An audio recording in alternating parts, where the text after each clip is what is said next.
Hello everyone, आपका virtual autism child YouTube channel में स्वागत है।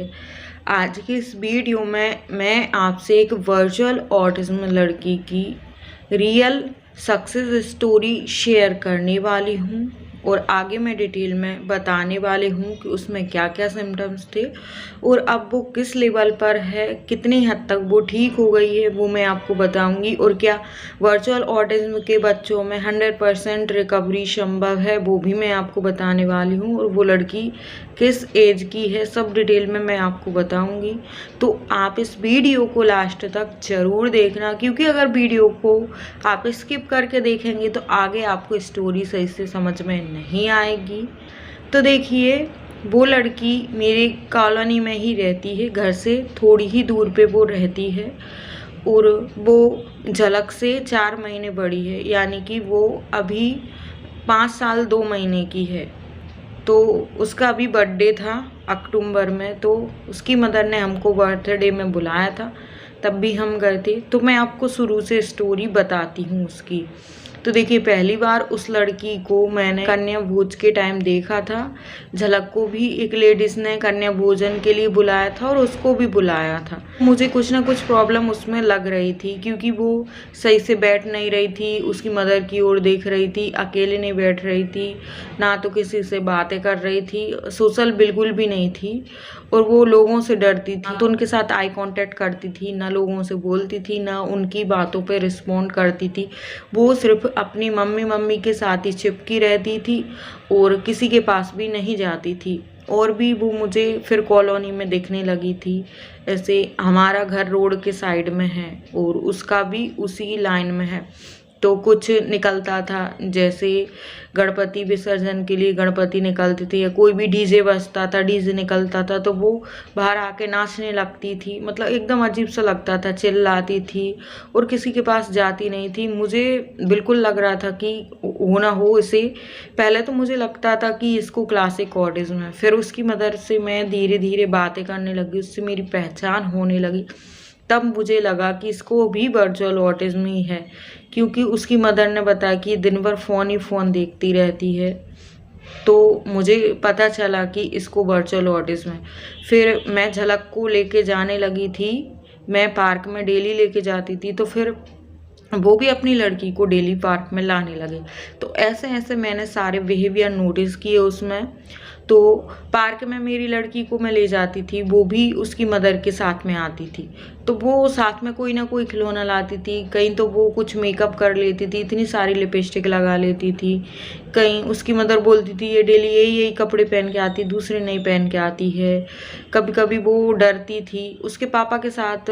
एक दिन उसके पापा लेकर आए पार्क में, डेली मम्मी लाती थी, तो वो बहुत गुस्सा हो रही थी, चिड़चिड़ कर रही थी, उसके पापा उसको संभाल रहे थे। वो कहीं भी जाती थी तो उसके पापा उसके हाथ ही पकड़ के लेके जाते थे, मतलब सड़क पे भी उसे अकेला नहीं छोड़ पाते थे। और पार्क में उसकी मदर लेकर आती थी तो बोलती अच्छा थी वो, उसकी भाषा काफ़ी अच्छी डेवलप हो गई थी उस टाइम पे, जब वो शायद 4 साल की होगी और मेरी झलक 4 महीने छोटी थी उससे। तो वहाँ पे वो उसकी मदर लाती थी, तो उसकी मदर से तो वो खूब बातें करती थी, ऐसा लगता ही नहीं था कि इसमें स्पीच डिले है या कुछ भी प्रॉब्लम है। बस मुझे थोड़ा उस समय बिहेवियर इशू लगता था और बाकी तो वो सही थी। और वो कोरोना लॉकडाउन की वजह से स्कूल भी नहीं गई थी। वो 4 साल की एज में, जब वो बहुत बड़ी हो गई थी, झलक से भी बड़ी, तब जाके वो स्कूल गई थी। उसकी मदर ने मुझे बताया कि अभी इसका एडमिशन करवाया, जब वो 4 साल की थी। तो उसकी मदर मुझे बोलती थी कि यहाँ भी ये मोबाइल मांग रही, घर पे भी मोबाइल ही मोबाइल पूरा दिन देखती रहती है, मुझे तो ना किसी से फ़ोन पे बातें करने देती है ना कुछ। तो मैंने बोला ये बोलती तो है, कि हाँ बोलती तो है, पता नहीं क्या बोलती, समझ में ही नहीं आता है। उसकी मदर बोली कि ये पहले तो बोलती ही नहीं थी, बहुत टाइम बाद ये 3.5 से ऊपर की हो गई थी तब जाके ये थोड़ा थोड़ा बोली। और पहले तो ये क्वेश्चन ही नहीं करती थी, अभी तो ये क्वेश्चन भी करने लगी है। दिन भर माथा खाती है, क्वेश्चन करती है, बोलती है कि मम्मी शाम कब होगी, शाम कब होगी, कब जाएंगे गार्डन घूमने, कब जाएंगे पार्क घूमने। तो ये पूछती ही रहती है मुझसे और बहुत क्वेश्चन करती है। दुकान पे जाते हैं तो जिद करती है, ये चाहिए वो चाहिए। तो वो बोलती है, मैं बोल देती हूँ मेरे पास पैसे नहीं है, तो बोलती है आप तो बहुत अमीर हो, देखो आप गोल्ड का ज्वेलरी पहने हो, आप तो बहुत अमीर हो। तो कहीं ना कहीं मैं समझ गई थी कि ये लड़की का भाषा का विकास तो पूरी तरह से हो गया है, पर ये लड़की का जो बिहेवियर है वो सही नहीं हुआ है, क्योंकि वो अभी भी वो लड़की मोबाइल देखती है, टीवी भी देखती, मोबाइल बहुत ज़्यादा देखती है। उसकी मदर बोलती है पूरा दिन दिन मोबाइल में लगी रहती है, दुकान पे जाओ तो सभी खिलौने मांगती है, कभी ये खिलौना चाहिए, कभी वो खिलौना चाहिए, बहुत जिद करती है, कभी ये खाने को चाहिए, वो खाने को चाहिए।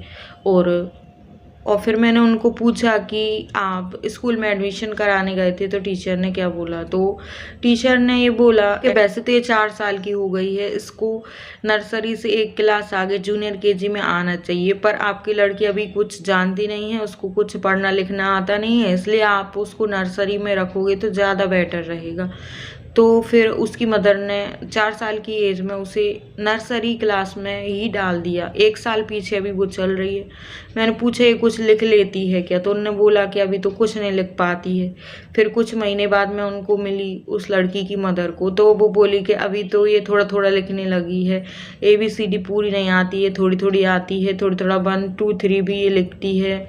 और मैंने बोला कलर इसको आता है आइडेंटिफाई करना, तो उन्होंने बोला कलर तो खुद ही सीख गई थी मोबाइल में देख लेख कर, और ये किसी से बात नहीं करती, घर पे बात करती है मदर फादर से, और दूसरे कोई लोग देखकर नज़र चुराती है, उनकी ओर देखती नहीं, ना उनसे बात करने की कोशिश करती है। फिर हम उसके बर्थडे में गए थे, तो उसने बुलाया था, अभी अक्टूबर में बर्थडे था, तो वहाँ पे भी मैंने एक चीज़ नोटिस की कि वो अंदर चली गई थी बर्थडे केक काट के, ये नहीं कि सबके साथ बैठ के नाश्ता नहीं कर रही थी, ना ही लोगों से बात है, कुछ नहीं, वो तो बेडरूम में जाके बैठ गई थी उसके पापा के साथ, और लोग क्या गिफ्ट लाए थे उनको खोल रही थी, उसकी मदर को बोल रही थी मैं गिफ्ट खोलूं क्या, क्या लाए हैं कोई गिफ्ट में, तो वो उस पर ज़्यादा इंटरेस्टेड थी, ना कि वो लोगों के साथ नाश्ता कर रही थी, ना कुछ कर रही थी।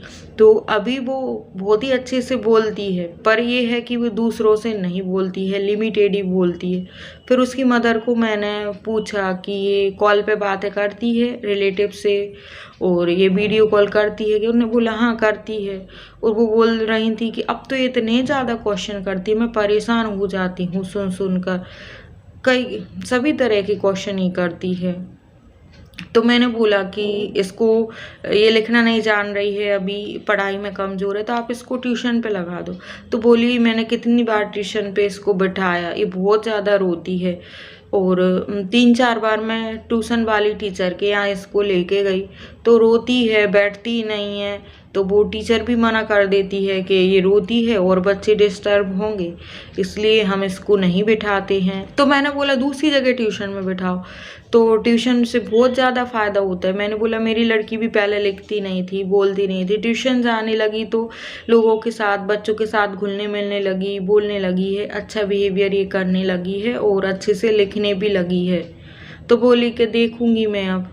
और वो बोली कि ये लड़की पूरा दिन मुझे परेशान करती है, कहीं मेरे कपड़े खींचती है, मुझसे ही लगी रहती है, मैं बोलती हूँ जाओ बाहर खेलने तो खेलती नहीं है। हम भी कभी उसके घर के बाहर से निकलते हैं तो मेरी लड़की उसको बुलाती है आ जाओ, तो वो आती नहीं है, वो खेलती नहीं है। उसके पापा बोलते हैं जाओ बेटा जाओ खेलो, उसकी मदर भी बोलती, तो भी वो नहीं आती। यानी कि वो अभी भाषा का विकास तो इसने पूरा कर लिया, पर अभी वो सोशल नहीं हुई है, बाहर लोगों से कैसे बातें करना है, वो बातें करना तो उसको आता है, पर वो कर नहीं रही है, क्योंकि कहीं ना कहीं उसमें शर्मीलापन है, साइनेस है, और जो स्क्रीन उसने देखी है और अभी भी वो देख रही, अगर अभी भी वो स्क्रीन छोड़ देती तो अभी काफ़ी ज़्यादा इम्प्रूवमेंट उसमें दिखने लगता, उसका जो सोशल बिहेवियर है बहुत अच्छा हो जाता।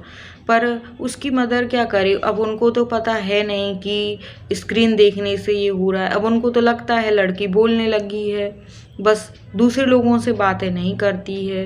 तो देखिए अगर देखा जाए तो अभी उसकी 100% रिकवरी नहीं हुई है, उसकी भाषा का विकास पूरी तरह से हो गया है, और वो पढ़ना लिखना अभी शुरू कर दिया है उसने, पर उसका जो सोशल बिहेवियर है अभी पूरी तरह से सही नहीं हुआ है। उसका एक मेन कारण यही है कि वो घर पे मोबाइल देखती है और वो बाहर नहीं जाती है, बाहर जाएगी लोगों से मिलेगी बातें करेगी, तभी उसमें वो इम्प्रूवमेंट आएगा। तो देखिए वर्चुअल ऑटिज्म में भी रिकवरी संभव है, आप पूरी स्टोरी से ये जान ही गए होंगे। तो पेरेंट्स, अगर आपको और भी ऐसी सक्सेस स्टोरी देखना है तो आप मुझे कमेंट करके बता सकती हैं, मैं और भी ऐसी सक्सेस स्टोरी आपके लिए लेकर आती रहूँगी। और ये एकदम रियल स्टोरी है और ऐसे कई और वर्चुअल ऑटिज्म के बच्चों को मैं जानती हूँ। तो पेरेंट्स, वीडियो अच्छा लगा हो तो लाइक और शेयर कर दें, चैनल पर नए हैं तो सब्सक्राइब भी कर दें। चलिए आज के लिए बस इतना ही।